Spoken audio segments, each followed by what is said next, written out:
নমস্কার। আরও একটি নতুন রেসিপির সাথে তানিয়াস রান্নাঘরে আপনাদের স্বাগত জানাই।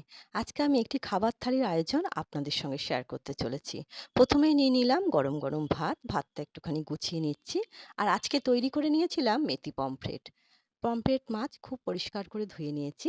নিয়ে এবার মাছগুলোর মধ্যে নুন, হলুদ আর একটুখানি লঙ্কার গুঁড়ো দিয়ে ম্যারিনেট করে নেব। খুব ভালো করে ম্যারিনেট করে আমি খানিকক্ষণের জন্য রেখে দেবো। যতক্ষণ আমি পেঁয়াজ, রসুন এগুলো কাটবো ততক্ষণ মাছটা ম্যারিনেট করে রেখে দিচ্ছি।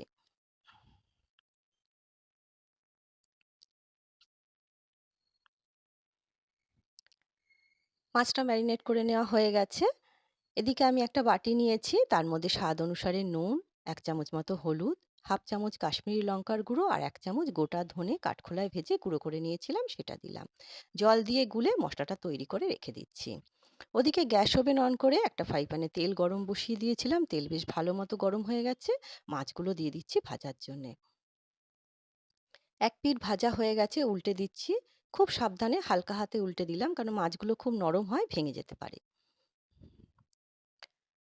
মাছগুলো ভেজে নেওয়া হয়ে গেছে, মাছগুলো আমি তুলে নিচ্ছি। ওই তেলের মধ্যেই সামান্য একটুখানি মেথি দিলাম ফোড়নে, খেয়াল রাখতে হবে মেথিটা যাতে পুড়ে না যায়। মেথিটা সামান্য একটুখানি ভেজে নিলাম, তার মধ্যে ২ টো কাঁচা লঙ্কা আর ১ চামচ রসুন আমি গ্রেট করে নিয়েছিলাম সেটা দিলাম। রসুনটাও একটুখানি ভেজে নিয়ে একটা বড় সাইজের পেঁয়াজ কেটে রেখেছিলাম, সেই পেঁয়াজটাও দিয়ে দিলাম। এবার এগুলো সমস্ত কিছু একটু ভেজে নেব। একটু লাল করে ভেজে নিয়ে ২ টো টমেটো কেটে রেখেছিলাম সেটাও দিলাম। দিয়ে সমস্ত কিছু ভালো করে মিশিয়ে যে মসলাটা তৈরি করে রেখেছিলাম, সেই মসলাটা দিয়ে খুব ভালো করে কিন্তু কষিয়ে নেব।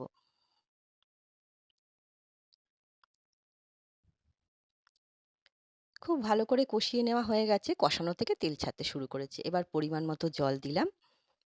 আর কয়েকটা কাঁচা লঙ্কা দিলাম। আপনারা যে যেমন ঝাল খাবেন সেই বুঝেই লঙ্কা ব্যবহার করবেন।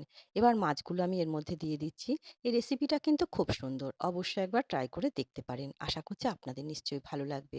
আমি ওই পিঠটাও উল্টে দিচ্ছি, তাহলে কিন্তু মাছটা খুব ভালো মতো রান্নাটা হবে। কেন এই মাছটায় খুব বেশি ঝোল রাখবো না, একটু গা মাখা রান্নাটা করব। মাছটা প্রায় হয়ে এসছে, নামানোর আগে দিলাম একটু গরম মসলা আর ধনেপাতা কুচি।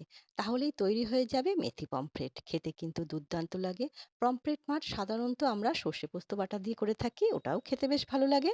তবে এই রেসিপিটা একবার ট্রাই করে দেখবেন। আশা করছি আপনাদের নিশ্চয়ই ভালো লাগবে। রেসিপিটা কিন্তু খুব সুন্দর। এবার আমি পরিবেশন করব। নিয়ে নিচ্ছি মেথি পমফ্রেট। এই রেসিপিটা আপনারা বাড়িতে অবশ্যই তৈরি করে দেখবেন। আশা করছি আপনাদের ভালো লাগবে। তৈরি করে যদি ভালো লাগে ছোট্ট একটা কমেন্ট করে আমাকে জানাতে ভুলবেন না আপনাদের কেমন লাগলো। সবাই সুস্থ থাকবেন, ভালো থাকবেন।